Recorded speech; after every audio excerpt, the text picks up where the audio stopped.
What a win. Brayden Point in the final minute, and the streak is over for the Tampa Bay Lightning.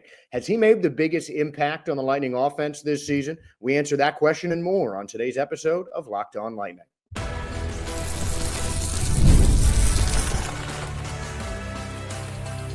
You're Locked On Lightning, your daily podcast on the Tampa Bay Lightning, part of the Locked On Podcast Network. Your team every day. Josh Sperber here saying hello, welcome, and thank you for making Locked On Lightning your first listen every day. We're part of the Locked On Podcast Network, your team every day. And if your team is the Tampa Bay Lightning, then this is the show for you. And we're going to get started by talking about last night's game.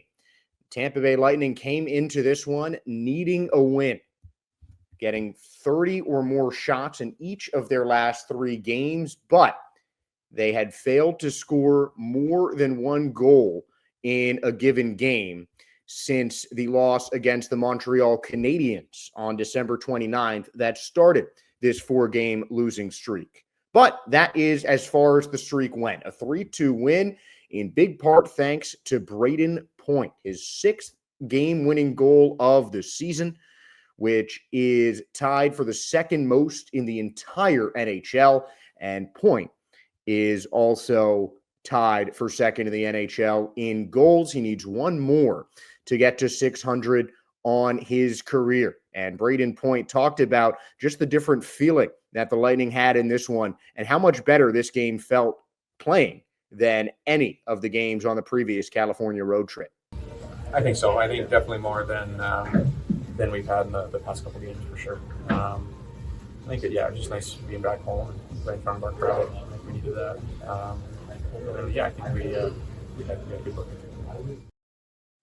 And the home crowd is always going to be a factor. The Lightning certainly have one of the better home atmospheres in the entire NHL.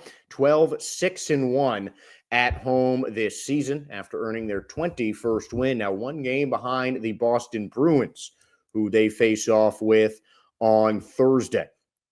And there are a couple things that really stood out to me. First off, this game could have been very different. I mean, these are two teams that combined for 66 total shots in every single period. In the first two periods, each team had double-digit shots. 11 and 14 for Tampa in the first and second, 10 and 15 for Carolina in the first and second. And each goalie made some really good saves. I think the Lightning definitely had the better chances. They did a better job tonight than I've seen all season of just getting in close and making dangerous things happen. That's something that Brayden Point does exceptionally well. He talked about the vision of Nikita Kucherov, who just seemed to be picking out everybody, but Kochetkov of the Hurricanes made some spectacular saves. But, from the jump, the Lightning had chances early. One-on-one fast break, Brayden Point at the beginning of the game, first couple minutes, poked away by Kochetkov. And then in the first power play, it just seemed like it was a shot, a save, a shot, a post, a shot goes over the net. I mean, that is how really the Lightning's power play was in the entirety of that game. Neither team, the Lightning failed to score on their first two power plays, with Nick Paul getting one on their final one. Third time, definitely a charm, but I still think the power play offense for the Lightning was some of the best that we've seen all season. Paul had a great goal literally right at the end of the power play. On that one, on the first couple of them, the Lightning just had so many chances in close. And you like to see that. The Lightning certainly have guys that can bang slap shots, but with the creativity of so many of their offensive players, I'm looking at Hagel, I'm looking at Point, I'm looking at Cirelli, those guys that can just make something out of nothing, and their stick handling skills allows them to get to pucks just so quickly. And that they were able to do that in close when it really counted. Could the Lightning have had, 5 or 6 goals? Maybe, but sometimes an NHL goalie is going to make some saves. And I think defensively, the Lightning looked pretty tight. The goals weren't huge mistakes. It's not like there was anything just glaringly wrong with the way the Lightning were playing their defense. They had a little bit of difficulty clearing the puck at the beginning of the game, and that led Carolina to get a couple more chances than maybe they should have gotten earlier on. But that was something the Lightning recovered. Their passing just got crisper and crisper at the end of the game, and guys stepped up when they needed to. Brandon Hagel's performance in this game was particularly interesting because the Hurricane, he was getting in the Hurricane players' heads. They tried to knock him down after a puck was frozen in that second period, and Hagel was just coming right back and just barking right at them. I think he did a really good job of getting in their heads. Hagel getting that first goal as well. Another really good performance from him. It's good to see a player who is so strong on the offensive end, and also a guy like Hagel, who's really not the biggest.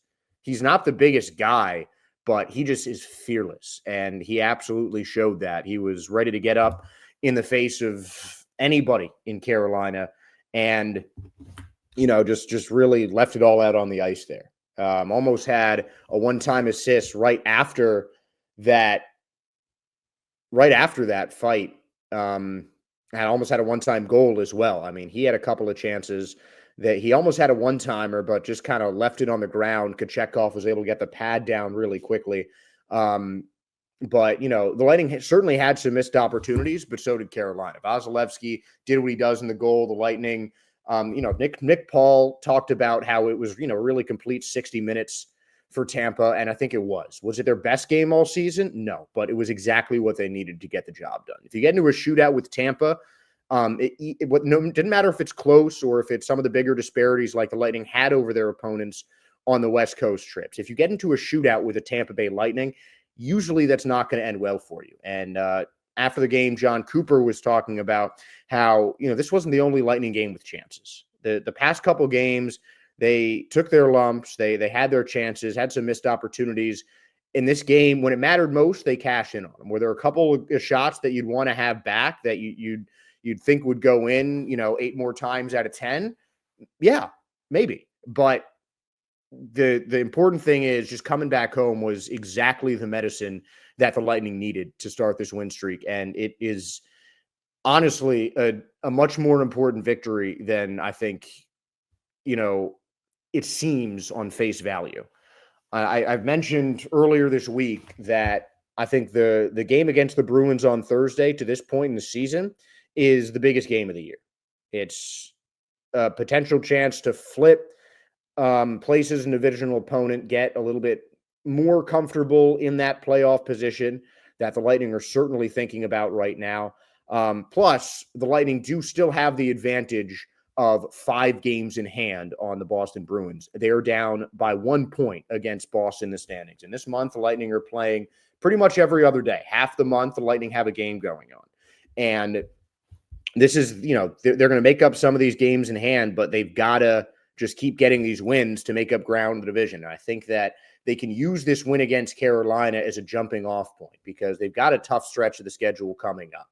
That Bruins game is huge, and then they have some other games against some tough opponents on the road. Pittsburgh has been playing better recently. New Jersey's always tough. They go back to Boston before Anaheim, who I think the Lightning are just going to have a revenge game against next week. And then a Saturday tilt on the 18th against the Detroit Red Wings, another divisional opponent. And then there's just even tougher ones coming after that. So it's a busy month of November. The schedule is not lost on the guys, but it was they had only been in Tampa for about 24 hours before they stepped back on the ice. And to be able to do that after such a long flight, coming back from a really tough West Coast road trip with probably the most demoralizing of those games coming at the tail end of it against Anaheim on Sunday. The Lightning still were able to rebound, play a nice complete hockey game, and get a huge win in front of their fans against a playoff caliber team. The Carolina Hurricanes are currently sitting third in the Metropolitan Division at 50 points. And you can count on one hand the amount of 50-point teams in the Eastern Conference. Three in 7 in the West, and a grand total of 5 in the East. And, getting a win over a 50-point team at the midway point of the season, a playoff team, a team in the position that the Lightning have a chance to get to if they beat Boston, over a playoff team, over a team that they had beaten already this season, but is still a tough matchup. Just a big win for the Lightning, and they really just were firing on all cylinders tonight. Maybe could have used a faster start. Maybe he didn't want to let in some of the other goals, but you can't knock that game. Just a really fantastic show of play for the Lightning. And a lot of credit there goes to the defense. Darren Radish had a couple of shots on net that turned into assists, and the Lightning defense played a solid game. And even with the losses, I think the defense has been pretty solid to start the month of January, especially on the offensive side of the puck.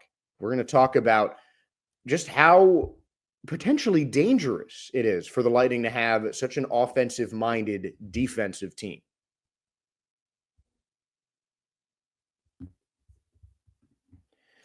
From big upsets to game-winning drives, the NFL playoffs are better with FanDuel, because right now, new customers can bet $5 and get $200 in bonus bets guaranteed. Yes, that is $200 in bonus bets, win or lose. The FanDuel app gives you everything you need for live bets, same-game parlays, and so much more. Just visit FanDuel.com to join today and get started with $200 in bonus bets. That's FanDuel.com. Make this playoff season unforgettable with FanDuel, an official sportsbook partner of the NFL.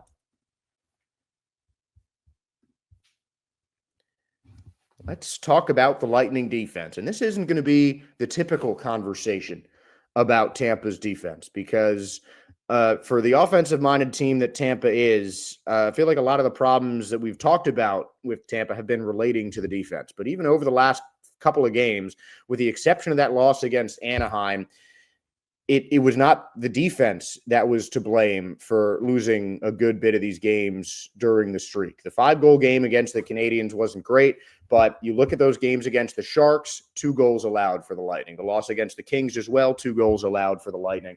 And John Cooper even mentioned that, even 3 goals is not too bad. And even over the last 5 games, the Lightning have let up more than 2 goals twice. And John Cooper was talking about after the game that when you look at those stats, you see a 5-2, a 2-1, 2-1, 4-1, just really, but take away the Lightning goals. When you look at those when you look at the games in the month of January, if you allow 2 goals and outshoot the other team, that's a game that you're going to expect to win. That happened against the Sharks, and it happened against the Kings. And that, that just means the defense has certainly improved over the course of the season. And offensively has been where they've really shined. Darren Radish, with 2 assists, became the fastest Lightning defenseman to 50 goals, passing the great Pavel Kubina. 50 points, not 50 goals. Radish, 8 career goals, 42 career assists with 2 tonight. And it is something that is certainly appreciated by the Lightning's forwards, including Nick Paul, when the defensive players can provide an impact on offense. Yeah, it's good. I mean, whenever you jump in plays, making plays, and getting on the stat sheet, it's obviously nice. Plain and simple. Victor Hedman is one of the league leaders among defensemen in assists on the season. Darren Radish, as I mentioned, fastest Lightning player to reach 50 career points. And he did it in 12 fewer games than Pavel Kubina. He is the second highest scoring leader among the Lightning defensemen. And when you look at the Lightning defensemen, a lot of these guys aren't guys that you would necessarily call offensive defensemen. Hedman can do it all. He's just on a level that there are very few in the league are. Radish is certainly more offensive-minded. That second line of McDonough and Chernak, those are both 2 guys that you're rarely going to see push up. Lilleberg and Perbix are similar, though I think Perbix is quite aggressive. But when you look at all the Lightning defensemen that have played so far this season, all but one of them has put at least 1 point on the board, whether that's an assist or a goal. The one who hasn't, Steven Santini, and he played just one game. Even Declan Carlisle had his first career goal in the lone game he played with the Lightning. But the defense, they do a good job of getting the puck across. I don't think anyone does that smoother than Victor Hedman. His passing, he can go from both ends, whether he's just passing the puck up the ice, just guiding it over to Kucherov and letting him cook, or bringing up on the offensive cells, being a threat on the high line with his slap shot and with his passing ability. And it just seems like all of the Lightning players have just a solid ability to pass the puck, and they're all just invested in helping out on the offensive side of things. I think Victor Hedman, clearly the leader with that. The Lightning as a team are in the top half when it comes to points from defensemen. After this game, they have 45 defenseman points on the team, with Victor Hedman they have 77 points from defensemen on the team. Victor Hedman getting the lion's share of those. And he had a couple more with Darren Radish getting himself on the score sheet today with a couple assists, and that was it. So, Victor Hedman still clearly the leader when it comes to offense, but there are other guys that can certainly contribute. And it kind of begs the question, with the offense pushing up so much, has that contributed to some shaky defensive play over the course of the season? Are the Lightning defenders just too inconsistent on offense?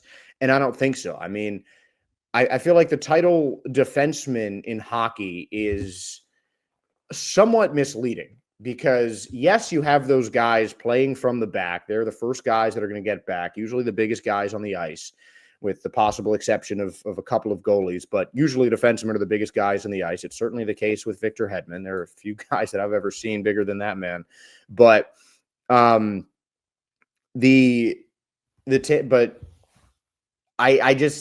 it's just part of their game, and it's part of the entire game of hockey, because to have an effective offense, just to be able to cycle the puck around, you need the defense to be kind of at the edge, and you need them to be back there keeping the puck from going off sides and just making sure that everyone else is back. So it's not like the defense are going to stop pushing up. It's not like they're going to stop contributing to the offensive attack, but they can do what Lightning defensemen do so effectively, is just put the puck on the net. And that has been a key to the offensive success from the Lightning defense. No, I think that's probably the most simple thing you can do in hockey, is just throw it on net, and good things will happen.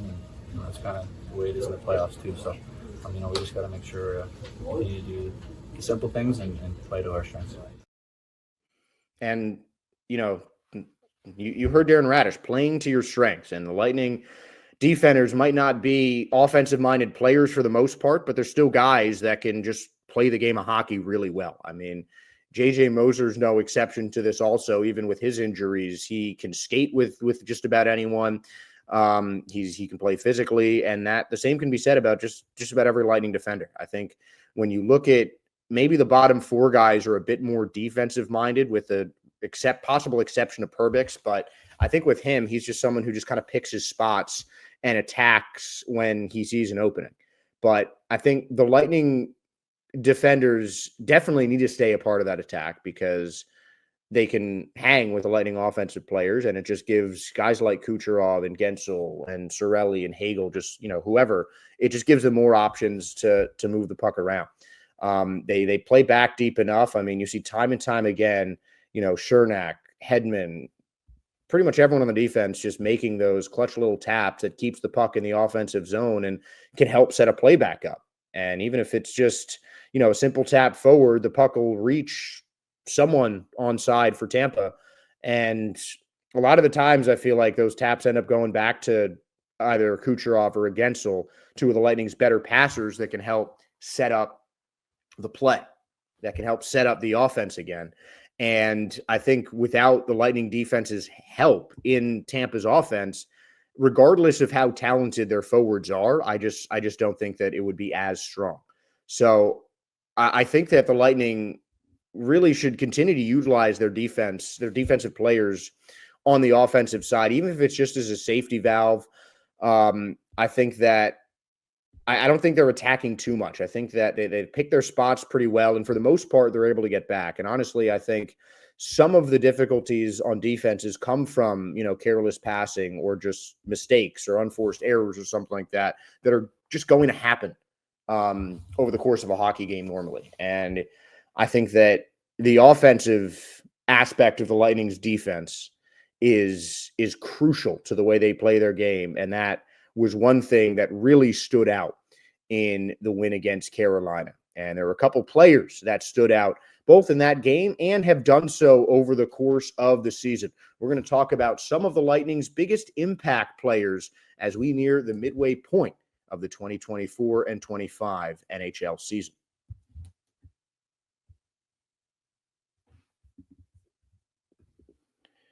I love going to live events, whether it's sports, music, theater, comedy, whatever. One of my favorite memories was attending a concert last year. I got the chance to see Morgan Wallen at Raymond James. I got my tickets on Game Time, and the energy and excitement were unforgettable. And Game Time has now made it even easier to get tickets for your favorite events with their new feature, Game Time Picks. This feature filters out the fluff to show you only incredible deals on great seats, so you don't have to waste time searching through thousands of tickets. And when I got those concert tickets, I was able to look at the exact spot in the stadium that I was going to be sitting.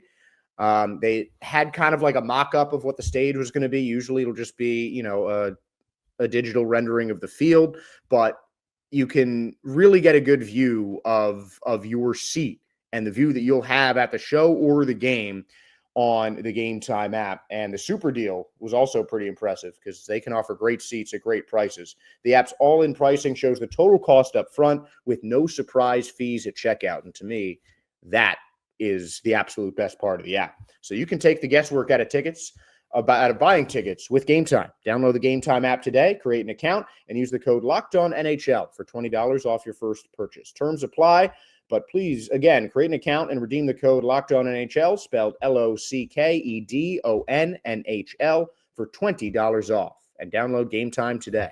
What time is it? Game Time.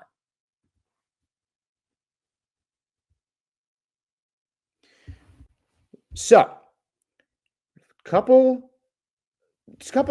players that I really want to discuss when it comes to impact players. The All-Star break is nearing. The Lightning are close to playing their 41st game of the season, getting themselves to the midway point in the NHL. We're going to talk about midseason grades later on, probably next week, maybe a little bit before All-Star break, but that's something we're going to discuss. But today I want to discuss the impact players, because when you think of impact players on the offense and defensive side, you think of Vasilevsky in goal. I mean, he's maybe the biggest impact goalie in the game, because if he's on one, then good luck getting a shot past him, because it probably won't happen.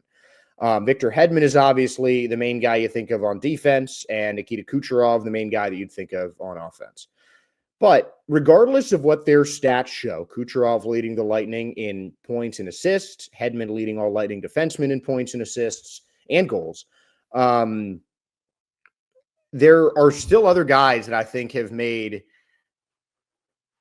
comparable impacts to those two captains. One of them, I think, is a captain, and that is Ryan McDonagh, who in the win against Carolina blocked 2 shots, both in the third period, passing Ron Hainsey, a former first-round pick, for sole possession of the 12th most blocked shots in NHL history. He now stands at 1,935. If he gets 2 more blocked shots, which is his career average per game, he will pass Alexander Edler for 11th on the all-time list. And if he continues at that 2 blocks per game pace, he will become the 7th player in NHL history with 2,000 career block shots. Currently, John Carlson, Alex Pietrangelo, and Ryan Suter, as well as Mark-Edward Vlasic, are the only active players with more block shots than Ryan McDonagh.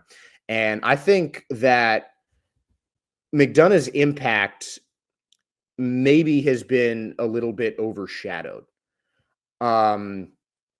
He's not a guy who is typically going to be up and typically going to be hunting for points on the offensive side. He is just a defensive defenseman. He knows the right position to be in seemingly at all times. It seems like he gets in front of just about every shot. I mean, blocks or not, McDonough's just presence can alter shots from the opponents because he's just a tough guy to try and make a move on. And he works really well with his line mate in Eric Chernak. And I think that we can talk about the Gensel acquisition. We can talk about the Geeky and Moser deal where they gave up Mikhail Sergachev. And, a lot of people, I think, are looking at those as the two biggest acquisitions that the Lightning made in the offseason. I think Ryan McDonagh is right up there with them. It might not seem like much. McDonagh's 35 years old. He's played with the Lightning already. Been there and done just about everything in the league. He captained a team that went to the Stanley Cup with the New York Rangers, served as an alternate captain for them and the Lightning now, won 2 more Stanley Cups with the Lightning.